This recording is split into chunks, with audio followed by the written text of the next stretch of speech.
All right, so today I wanted to go over my process, how I use 3D assets and models custom made in Daz Studio and then illustrate them. So as you can see right here, I loaded up my character, all made in Daz using, some assets that I bought. This is our main character, Soda. um, for this comic I was trying to create, work in progress. But as you can see, got all the clothes on how I like it. These are not the colors I will be using, and same thing with the hair.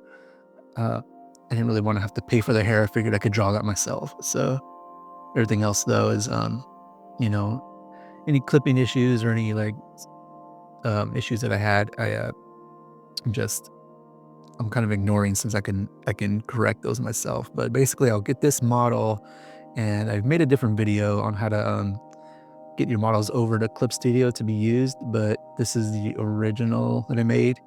As you can see, on the right side here, all the clothes and stuff can be changed.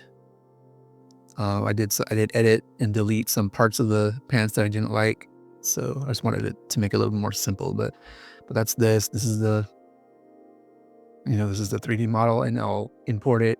Basically, throw it into Blender, remove a lot of stuff that I don't need, and then upload it to Mixamo. That's the basic process. Add the bones back, and then the bones are able to be that model with the bones from Mixamo are able to be used in Clip Studio, because otherwise Clip Studio, the bones are too complicated or something in Daz, so Clip Studio doesn't really do well with that. Anyways, let's move to Clip Studio. Not going to save this. All right, so here in Clip Studio, this is a drawing that I already made, so everything's already done. However, I'll kind of go over what I did. So basically, I have my character here. It's this one right here. This is something I got to figure out too, but the lighting always gets messed up, so we just got to add the light source back in. 1 second. There we go. And you'll see from there, that's the character, right? That's the character I made. And so I'll actually mess with the shadows a bit, and the outlines and stuff, and the lighting, light source. Here in the render settings, let's see, apply light source.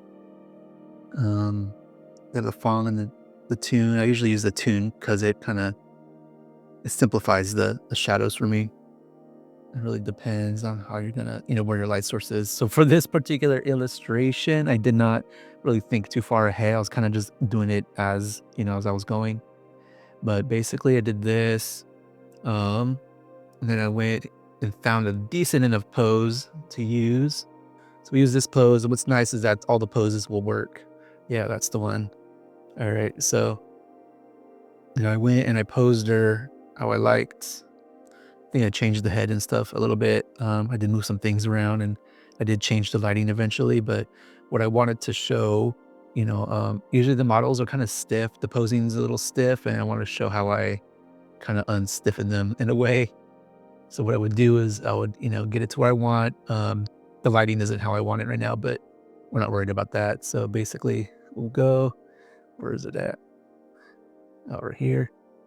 And when I get it to where I want to get it, I'll just flatten it.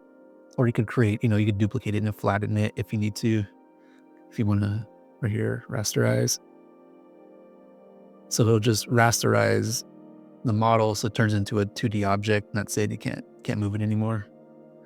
But what I like to do is, you'll see, I'm using a mouse for now. I typically use my pen to draw, but right now I'm using a mouse. But let's see, does that work? Yeah. So you'll see, I try to make these a little bit more like bendy. I want to use this you know, these are my guides, but basically I want the joints to bend a little more like that. Because right now they're kind of stiff. They go just straight. And what I want to do is have them bend more, be a little more cartoony, give it a little bit more life like that, so everything will be kind of bent. And same with her body, like, the head's right here. The body will curve in, curve out like this. And same thing with the legs. Like the legs will be bending out this way and then bending in this way, then bending out again using these, kind of like lines of like guides to motion. So what I'll end up doing is I kind of sketch out on a different layer how I want it to bend more and then go and use the liquefy tool right here to actually like do those bends, like that. Of course, it won't be that severe. But I mean, I just want to give you a quick like idea of like how it's going to look. Anyways, I'll put it back to normal. I'll kind of compare it to the one that I ended up making. Let's see. Here is the original that I did. Let's see if we can make this kind of match it real quick. The angle's a little bit different, but you'll see that kind of bent some parts. Like I said, I kind of liquefied it to be a little bit more smooth, like not smooth, but a little more flowing, not so stiff. And you see on this one, I did the one I worked on, the lighting's better, but that's what I do. I try to use a liquefy tool to correct the stiffness. And then when I go and I draw it, I will also kind of do that as well. All right, moving on. We won't need this, but yeah, so moving on. So yeah, after I get the model how I want it, again, kind of removing some of the stiffness, I'll go and I'll sketch over it. And I don't know what I did with the original sketch, but let me find the line art at least. I might have deleted it on accident because I was trying to fix the hair, but you'll see I added the hair right here on top of it. Again, like I'd rather just draw it in and use that because I can kind of have a little bit more control over what I want the hair to look like and do. All right, so there's the line art. And if we like remove that. So this will be, essentially, like see where the red was, but using the line art, when I sketch it, I still try to make it a little bit more flowy, a little bit more animated, illustrative. But that's like the big difference right there. And if you remove all the sketches, like, this is her. This will be like everything I move up on. And then going from there, I really just jump into the colors, make everything gray as a base for my colors, because when I shade it in, this is just how I shade. I learned how to shade this way. Yeah, going from there, I shade it in. And then what I do is I don't add the colors right away. What I actually do is add these right here, the shading right here. Yeah, that one. So see, you have like a medium shade, a dark shade, and a highlight. I usually work with these three when I'm doing like the more anime style. When I'm doing more realistic stuff, I don't break them down like this. I kind of just do one layer with everything to make it more realistic. But you'll see that, normally what I do is like, what I do? Normally what I do is I'll add in all the blacks like that on the same inking layer, and then go in for the dark shade, and then use an overlay. I guess that's a better way to see it, to see what I did. Yeah, I would add my darks, then I would add my lights, and then my mediums. But there would be kind of an in-between color. Then again, like I would put it in a folder, and up here, you can use, some people like to use multiply. What's a good one? I used overlay on mine this time. Depending on what look I'm going for, I usually use like a soft light, overlight, or the overlay, sorry. But yeah, this time I use the overlay, and then that's all the shading. So once I'm done with the shading, kind of get it how I want it, I'll move on to the colors. Skin, put in the blacks for her clothes, the purple part of her clothes, and then of course the hair. And so what that overlay does kind of adds the shading for me, because without that, it's just all flats right there. So normally, I mean, you could do it either way. You could do all the flats first if you like, and then do the shading. Kind of do the shading first. That like helps me out with the values better. Then I'll go in, I'll start adding like, a brush instead. So you see, this is like my brush overlay, kind of gives like softer shadows in there. And then I think these two right here are just some details. We'll see if I kind of go in. Let's see the details on this one.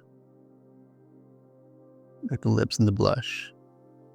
Again, my organization isn't amazing here. That's basically it. Well, yeah, this is just the base. If you were to take the base away, you would just get that. But that's the character part. That's the character portion.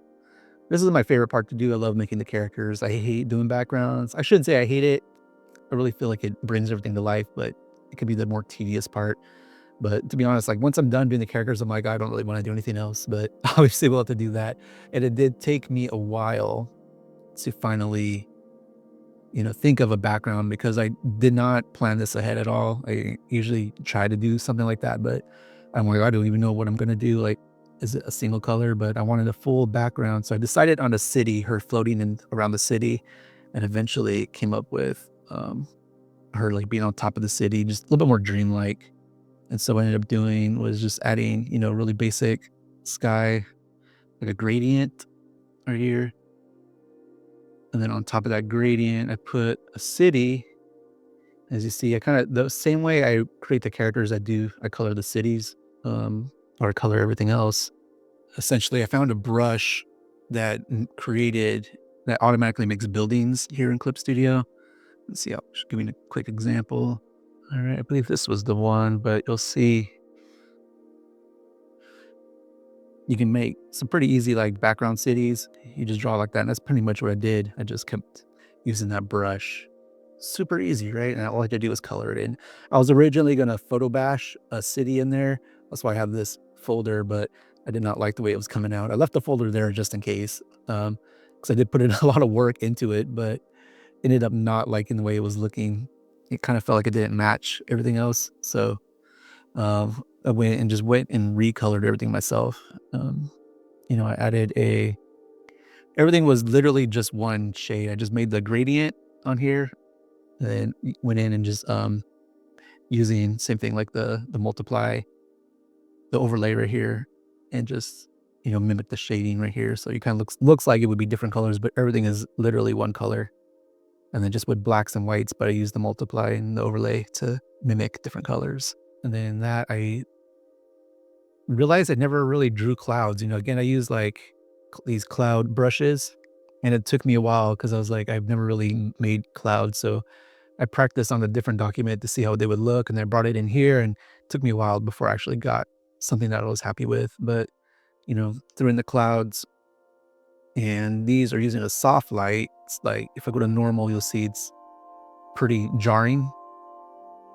But I really wanted this like hard contrast because when I threw it in, and I knew I was going to be using some kind of, overlay over here. I went with the soft light to kind of soften what everything looked like that. All right. So on top of that, this is basically it. But I knew like my character because I made the background separate from the character without knowing what the whole composition was going to be like. My character was really sticking out differently. So I kind of went in after that, and this is where like the mess began. And I started just adding different effects to kind of blend her in better with the background. Okay, here we go. Like, yeah.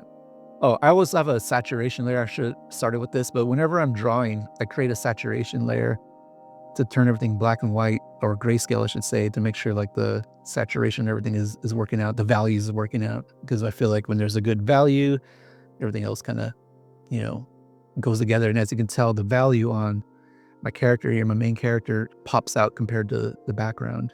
So that's why I went in and started doing different adjustments. So yeah, I added like a little lens flare, um, ended up editing the character, making her smaller. So let's get rid of the old character. So I shrank her down. I made a character copy. So I always make copies of stuff just in case. And then every time I'm going to make a huge adjustment, I always throw it in a folder, make a copy of the original and hide it. I started adding different things like a bloom right here to kind of mimic the light coming onto her. Added, I think these are some of the lights, the lens flares, added more lights right here coming through the middle.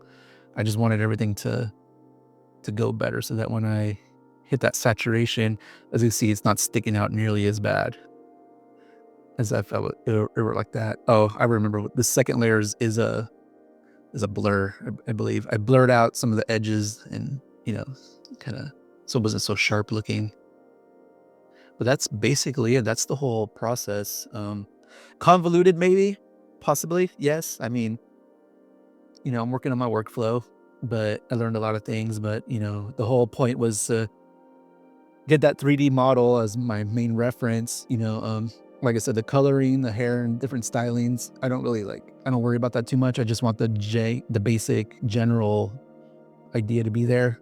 But that's basically it, just kind of experimenting, doing things I'm not used to doing. The city was very tedious to color in, but I kind of feel like came out good instead of the photo bashing I was trying to do.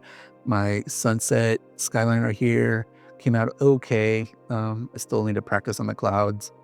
My character came out well, really like how she came out, but was not intended for this type of scene or background. But I feel like I got some tips online on how to fix it. So we kind of went with that. But yeah, that's it. That's my process and hope you enjoy. See you on the next one.